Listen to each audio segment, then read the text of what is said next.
everybody, how are you all? I hope all of you are fine at your home.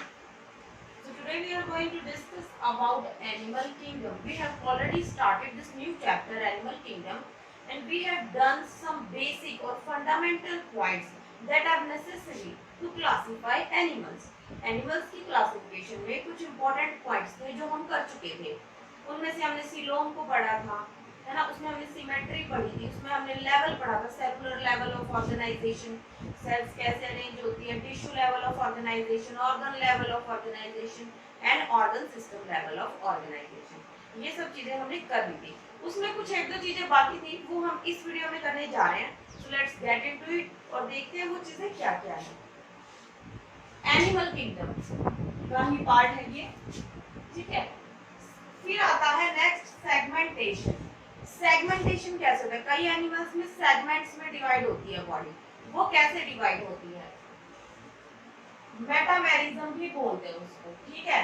If body is externally और internally divided into segments, externally भी हो सकता है बेटा और internally भी हो सकता है. Divided into segments, that is metamers. जो सेगमेंट्स होते हैं उनको हम मेटामर्स बोलते हैं, ठीक है. With serial repetition of at least some organ, किसी ऑर्गन के अंदर एक सीरियल रिपीटेशन होता है मेटामर्स का. मेटामर्स क्या होते हैं? सेगमेंट्स होते हैं. The phenomenon is called metamerism. जो ये फिनोमिनन है, जो ये प्रेजेंट होता है, इस फिनोमिनन को बोलते हैं मेटामेरिज्म. एग्जांपल है इसका earthworm. Earthworm is the example. True metamerism found in annelids, arthropods, and chordata. That is, truly bodies divided into segments or metamers. Segmentation is external as well as internal. In annelids, it is external. जो annelid, जो आगे हम पढ़ेंगे बेटा annelids के बारे में, जो annelids है इसके अंदर जो डिवीजन होता है वो एक्सटर्नली और इंटरनली दोनों साइड से होता है. It is external in arthropods.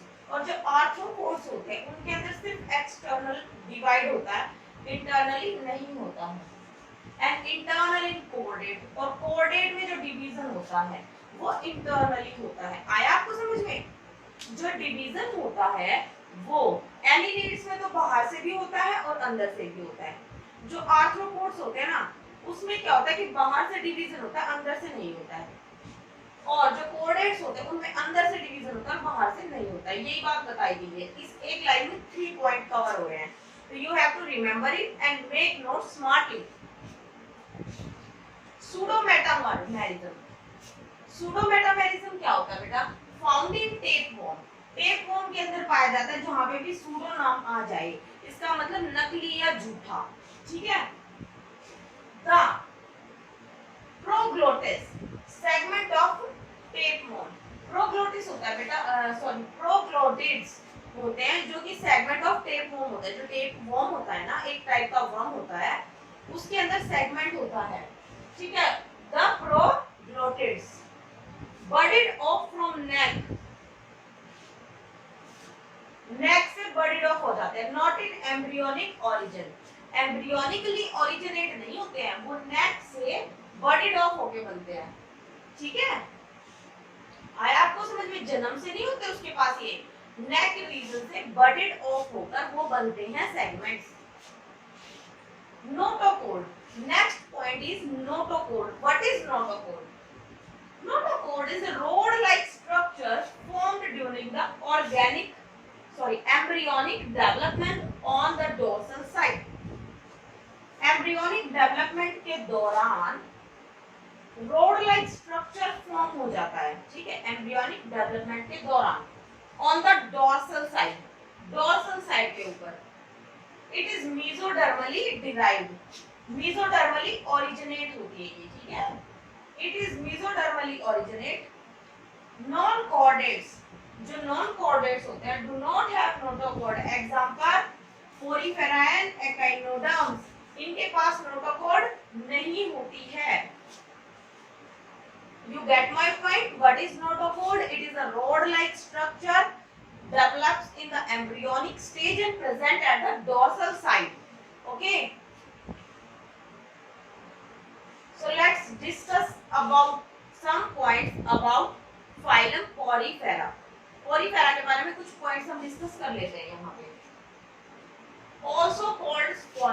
इनको हम स्पॉन्जेस भी बोलते हैं, are usually marine and asymmetrical.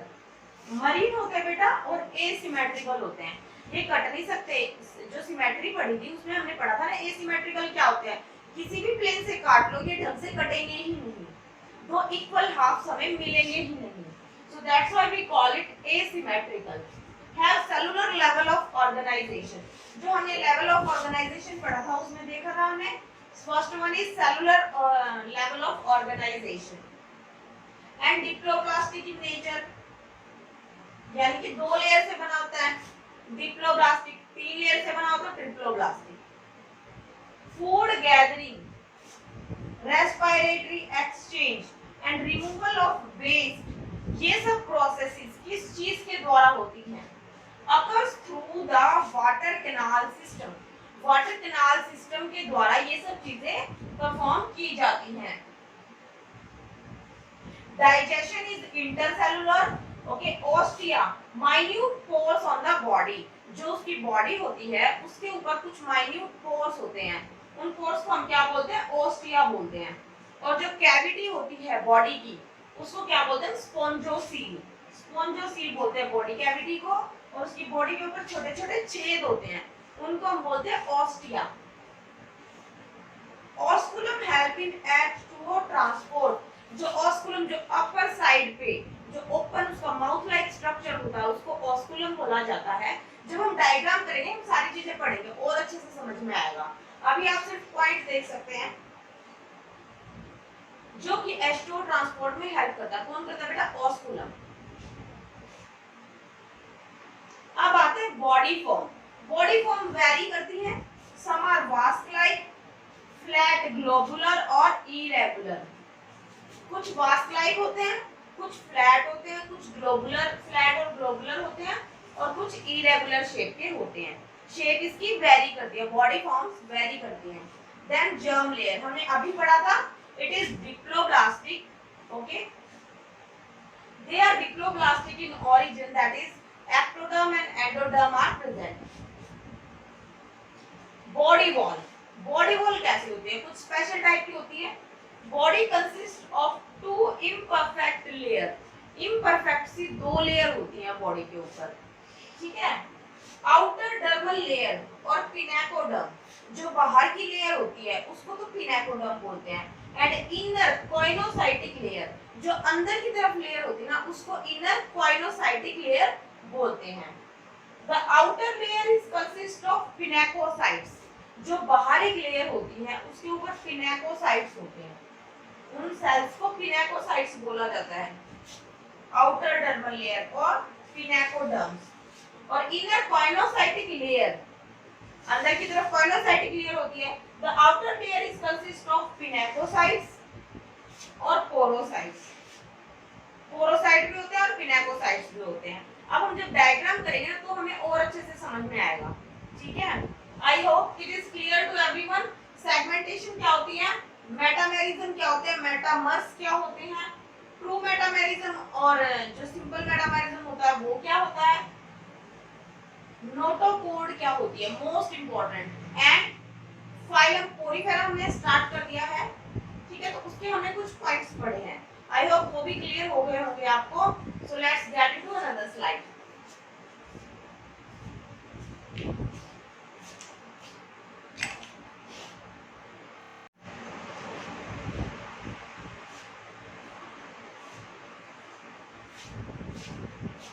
The coinocytic layer consists of polar cell, coinocytes भी बोलते हैं, उसमें polar cells होते हैं, cell होती है, flagellum होता है, और between these two layers, जो 2 layers होती है ना उनके बीच में क्या प्रेजेंट होता है, gelatinous material प्रेजेंट होता है जिसको हम बोलते हैं mesenchyme. The current of waters enter into the cavity through the dermal ostia, leaves through the osculum. तो बेटा पहले डायग्राम देख लेते हैं। जो ये दिख रहा है ना सिंगल को ओस्टियम, और बहुत सारे ऐसे पोर्स प्रेजेंट होते हैं उनको बोलते हैं ओस्टियम। पहले हम स्ट्रक्चर देख लेते हैं, कुछ ज्यादा कॉम्प्लिकेटेड स्ट्रक्चर नहीं होता इसका। जैसे इधर से ये है, ऐसे ही बॉल इधर होती है, ऊपर एक बिग ओपनिंग होती है जिसको बोलते हैं ऑस्कुलम। ठीक है, इधर मैंने बनाया नहीं, मैंने एक साइड की लेयर बना दी है।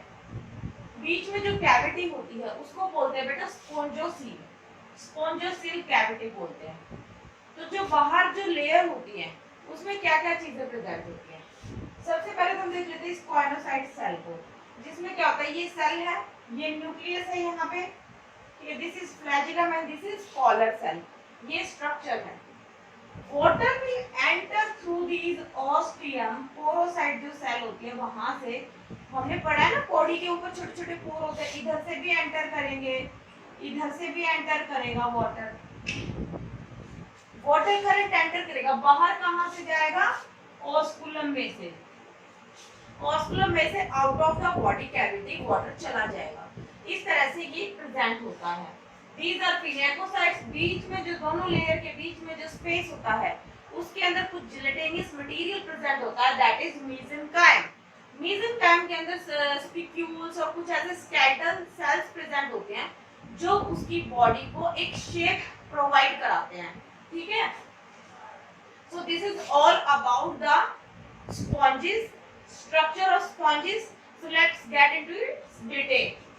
The current of water enters through the body cavity through the dermal ostia. Dermal यानी कि लेयर के ऊपर जो ऑस्टिया प्रेजेंट है वहां से वाटर एंटर करेगा and leaves through the osculum, osculum से बॉडी से बाहर चला जाएगा। The skeleton, they possess internal skeleton. Skeleton क्या होता है, इंटरनल प्रेजेंट होता है इसमें। It consists of spicules, fine spongy fibers in mesenchyme. जो ये यहाँ है ना, यहाँ पे कुछ इस टाइप के स्ट्रक्चर प्रेजेंट होते हैं जो इसको शेप प्रोवाइड कराते हैं, इसकी बॉडी को स्ट्रेंथ प्रोवाइड कराते हैं, जो कि स्केलेटल सिस्टम की तरह काम करते हैं। Mutation, mutation is a holoblastic, holoblastic समझते हैं ना, completely it engulfs the food. Respiration और जो एक्सक्रीशन की प्रोसेस है occurs through the body surface, body के सरफेस के द्वारा की जाती है। ठीक है, respiration, exchange of gases and removal of the waste material. Reproduction, अब आता है रिप्रोडक्शन पे। Reproduction is asexual and sexual type, both are in sponges. Sponges के अंदर दोनों टाइप की रिप्रोडक्शन होती है। जो एसेक्सुअल होते हैं is by budding and fragmentation, budding और फ्रैगमेंटेशन से होती है एसेक्सुअल रिप्रोडक्शन। और जो सेक्सुअल रिप्रोडक्शन है वो क्या होते हैं, इट इन्वॉल्व्स फॉर्मेशन ऑफ ओवा एंड स्पर्मेटोजोआ। ओवा और स्पर्मेटोजोआ प्रेजेंट होने चाहिए सेक्सुअल रिप्रोडक्शन के लिए। Most of the sponges are hermaphrodite. Hermaphrodite का क्या मतलब होता है बेटा, the ova and spermatozoa both are present in single organism. एक ही ऑर्गेनिज्म के पास मेल पार्ट भी होता है, फीमेल पार्ट भी होता है। Okay, so that is hermaphrodite. Fertilization is internal. This is the next point. You can make points in your fair note. Life cycle कैसे होती है? It includes free swimming larval stage. एक larva भी present होता है जो कि zygote के बाद बनता है और उसके बाद फिर एडल्ट ऑर्गेनिज्म बनता है। And the larval stage is different from the adult one. जो लार्वल स्टेज होती है that is completely different from the adult. Examples are Sycon, Scypha, Spongilla, Euspongia. These are the examples. So I hope you liked this video. Thank you so much for watching my channel. This is the end of phylum Porifera. Stay tuned for another amazing video. Thank you so much.